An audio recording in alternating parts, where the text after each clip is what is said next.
Hey everybody, Alex from SeemsGoodMagic.com here, and we are back doing another Ixalan Intermediate Swiss Draft League. Rare is Fathom Fleet Captain, who is definitely a good card, so I'm perfectly fine first picking that. Kind of sad we're passing another good Black Pirate, but I think we're getting the better one, rather. There's also a Territorial Hammer Skull in here, which is good, and that's about it in terms of good cards in here. I guess Depths of Desire is pretty good too, and Sure Strike's playable. But let's take the Captain, see what comes next. Okay. So the best card in this pack has got to be Ixalan's Binding, so probably just going to take that. There's also Raptor Hatchling, which is quite good. Daggertooth playable. I like the Boon. So I like Skullduggery. A lot of good cards in this one, actually. Pretty much all these cards are pretty playable, other than the Ritual of Rejuvenation, I guess. But pretty happily taking the Binding. Okay. Best card in this pack. Well, Vanquish is pretty good removal. We also have Cutthroat, which is playable. Slash of Talons. I like the Vanquish more. I think it is a little more. The problem with cards like Slash are you have to wait for them to attack. So in the case of raid cards, you're still letting them get raid active. And then defensively or offensively, they can play tricks to get around it. They can do that with Vanquish too, but you can do it before they attack, which is also nice. Or you can do it on your turn while they're tapped out. So Vanquish is probably just going to be the pick here, I think. Alright, best card here. Probably the Unfriendly Fire. Yeah. Not really too close. Otherwise, there's a Firebrand, which is playable. And I like Pterodon Knight. And Vampire Zeal is playable, but we'll take the Unfriendly Fire. Okay, here we have Mark of the Vampire, which I think I'm just going to take. I found this card to just be exceptionally strong. There's also a Territorial Hammer Skull. I've been told by a few commenters that I really shouldn't stick to tribes too much, that the format is playable outside of tribes, which is fine. It's not that I necessarily disagree with you, but it does seem like if you have tribal synergies, it's probably best to maximize them. Regardless, that doesn't have anything to do with this pick so much. I guess I was more saying if I was going to take like a Hammer Skull and move towards like Black-White, it would be weird because I guess I would have like a pirate and a dinosaur, but that's what I was kind of getting at. You know, if you're Black-White, you think it's mostly just a vampire deck, but that's not necessarily true. This pack's kind of devoid of goodies. We could just take the Raptor Companion and do what I was just talking about. Black-White, basically without any vampires yet. Otherwise, I would have to take the Paladin the Bloodstained, which doesn't beat down quite as hard as the Raptor Companion. Alright,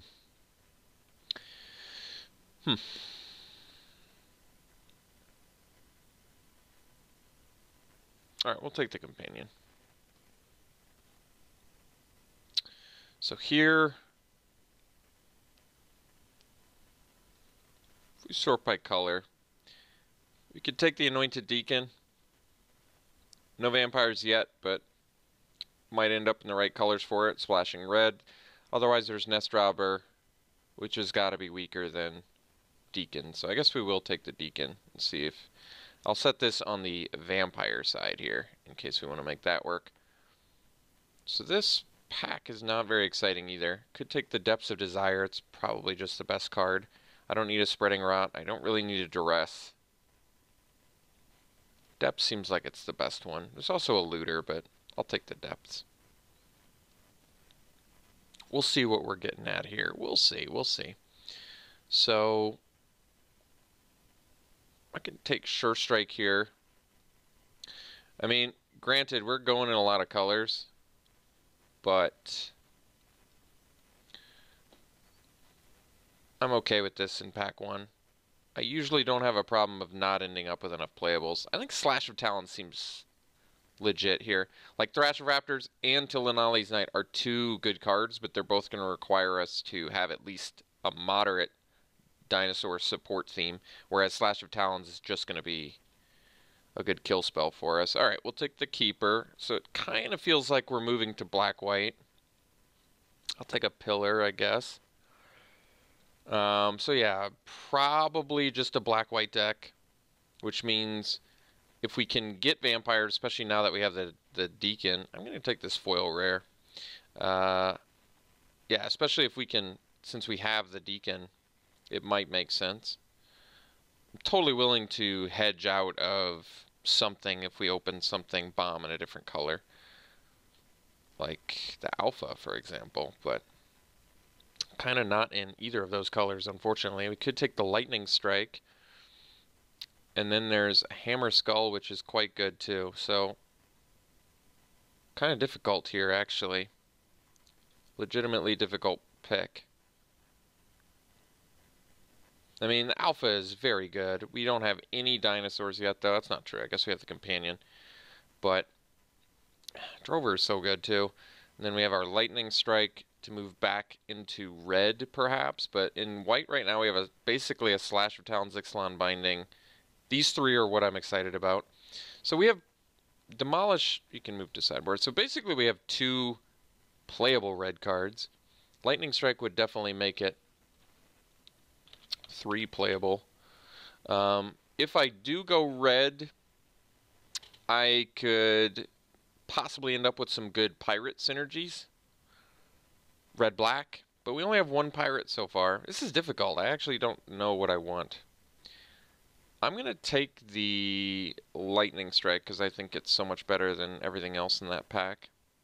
Alright, so now I guess we could take the Dire Fleet Captain, which is only good if we get more pirates, but does have good synergy with the Fathom Fleet Captain, which spits pirates out. It is pretty good. Otherwise, there's a Cutthroat, a Rallying Roar, Queen's Bay Soldier, which is a vampire. For Deacon. I think we'll take the Captain, though.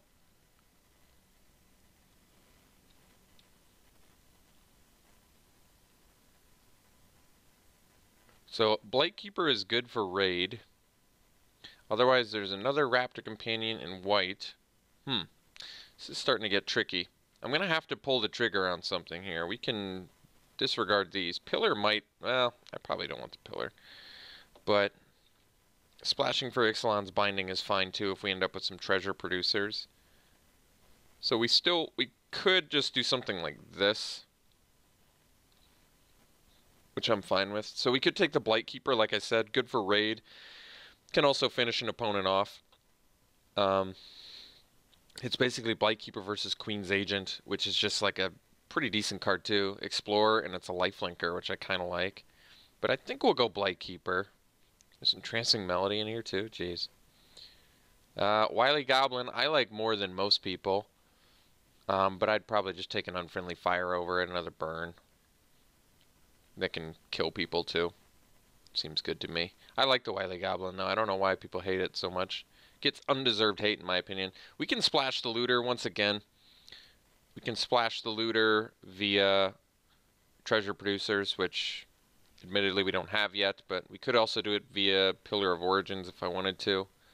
Prefer not to. There's also Skullduggery, which is good, but Marauding Looter is legitimately good, so we're going to take it. I don't really like the Blood Feast so much. So, I guess we're going to go Buccaneer. It's a pirate.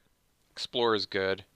Yeah, unfortunately, Blood Feast, or Bloodfast is just not very good. It's just not a very good card. Arsonist is good. There's Prying Blade, which is also good, and there's Interloper, which is pretty good too. I don't think Prying Blade's actually good, but I was thinking it was more good for splashes. But I think we'll just take the Arsonist. I've been pretty impressed with this card. More impressed than I thought I would be. I think the Deacon can go. We're off vampires at this point. So here, pretty late vampire. Another one over here, but I guess we'll take the Cutthroat. It's a pirate. It's actually a pretty playable pirate. Heartstopper is also pretty playable. It's not a pirate, but pretty good one drop. Especially since we have a pretty reasonable mid to late game at this point. Alright, we'll take the Goblin. So we're seeing quite a bit of blue go mid to late. But I think just having a lightning strike and 2 unfriendly fires definitely makes me want to stick around in red. And I don't really want to ditch black so much either, because Fathom Fleet Captain is strong, and the Mark of the Vampires, I really can't stress enough how good this card is in basically every format it's ever been in, this one included. Swashbuckling is probably playable. I've had it played against me a couple times. I don't really like it, but I could play it in a pinch. Still some more late blue, but we're just going to take the Spreading Rot. Neither of those cards are worth splashing for, the blue ones. Alright, we'll cut the red. So out of pack 3, if we could get some treasure producers, that would be ideal. I don't think we actually look bad. I think we look fine. We have the means to win. We have good removal, and we have face burn stuff. So I guess I'd like to make this deck a little more aggressive. And I actually feel like we're probably not going to splash for the binding. It just seems unnecessary with the removal that we already have. And Looter may not get splashed for either, depending. I mean, we're going to need the goodies to make it happen. So another unfriendly fire in here. Do I want to play 3? There's also a Dark Nourishment, which can burn face as well. Yeah, actually, that's a question, isn't it? Dark Nourishment may just be better than Unfriendly Fire because of the life gain. That's tough. I think I'm okay taking another 5-drop over the Rigging Runner, even though we need some creatures here. You know, I think I'm going to take, because we already have 2 Unfriendly Fires, I'm going to take the Dark Nourishment. I'm going to assume that life gain is more relevant, especially in like tight races. And the fact that this can burn a player's face is actually, like I said, pretty relevant. So we're going to diversify and take the Dark Nourishment here. So Deadeye Plunderer, yet another... Wait, isn't Legion's Landing worth a bunch of tickets? I think I looked at it recently and it was worth like 3 or 4 or something. I guess it's like 2.7. Is there anything else in here I want? I do need some creatures. I want to play the Plunderer, but well, I could still just splash anyway. Basically wreck the mana base a little bit to splash for it, or possibly run the Pillar of Origins, because at this point we basically have all pirates. Nah, that's not true, but alright, we'll take the Plunderer. We're going to assume we can make this work. Taking it over 2 tickets and some change. Alright, I changed my mind. I'm going to take some tickets. Immediately rewarded. Alright, actually, I'm going to take the second Mark here. I'm more interested in that. We need some creatures, but Mark has just been too good for me to not take. So, basically, taking creatures over everything at this point, and I think Swashbuckling probably wants to go. So, here we're just going to take the Hatchling, which is a great card anyway, even outside of dinosaurs. So, no problems there, taking it. Could take another Buccaneer, another Dark Nourishment, but I think I need creatures here. We're going to take the Hoarder. It's a treasure generator, which we want, and we want to lower the curve quite a bit here.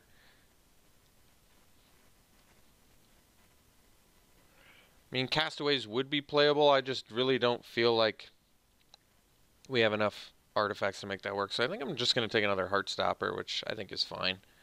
We need more creatures anyway, and this one I've been pretty impressed with. It has Death Touch, so it's pretty good. We don't have enough Explore for Chupacabra. So, alright, Heartstopper it is.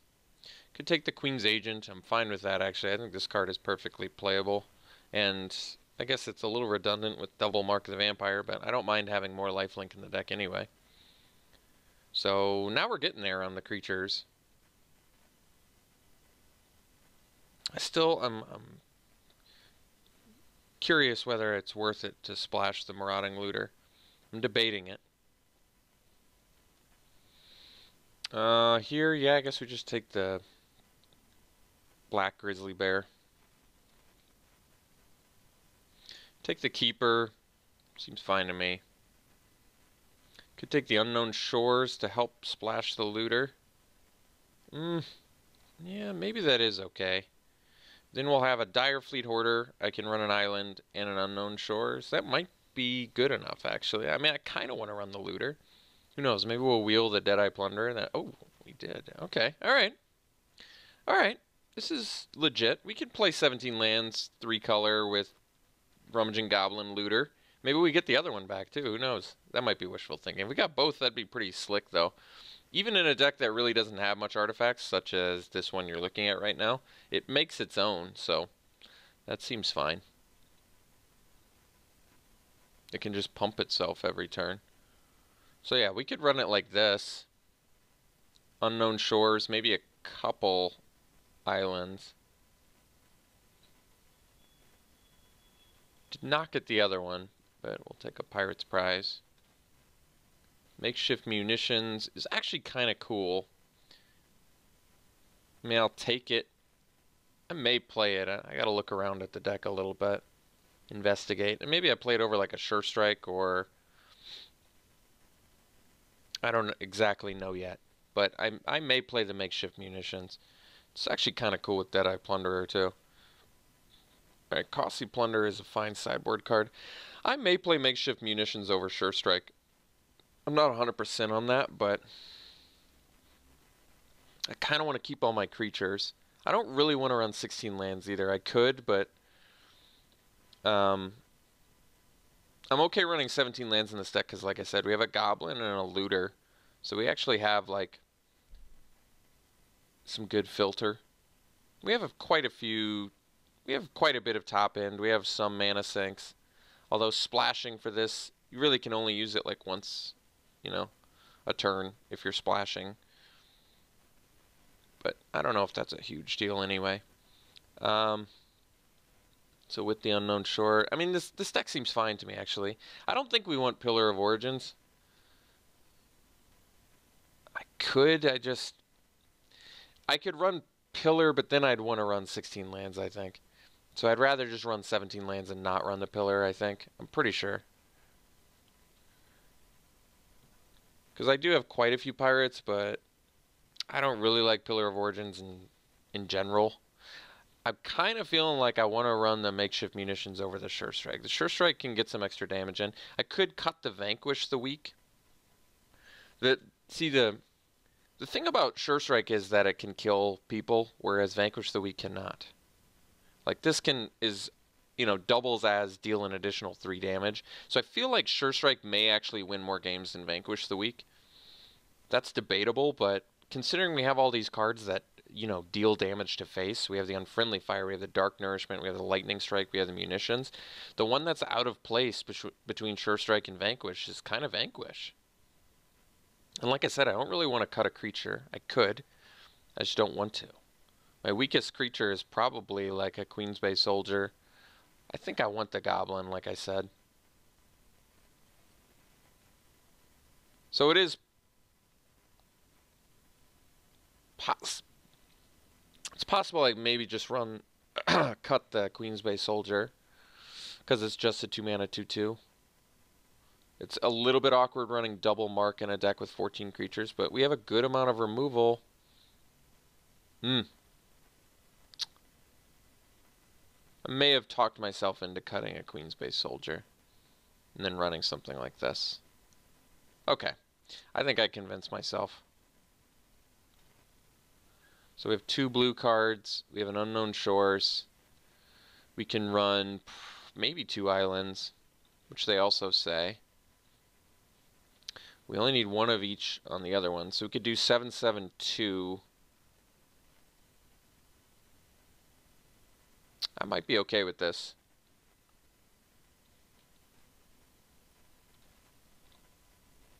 So, Grixis Pirates with double mark. I mean, this deck can certainly win the game. Just looking at 2 Mark the Vampires makes me think this deck can win the game. Plus, we can burn face. I think this deck can get there. We don't have any evasion, really, outside of a Blightkeeper, which could be a problem. But we have good removal. We're staying busy, I think, in all points of the game. So, we'll see. We'll see what we can do with this. We'll run it like this. We'll see you around 1.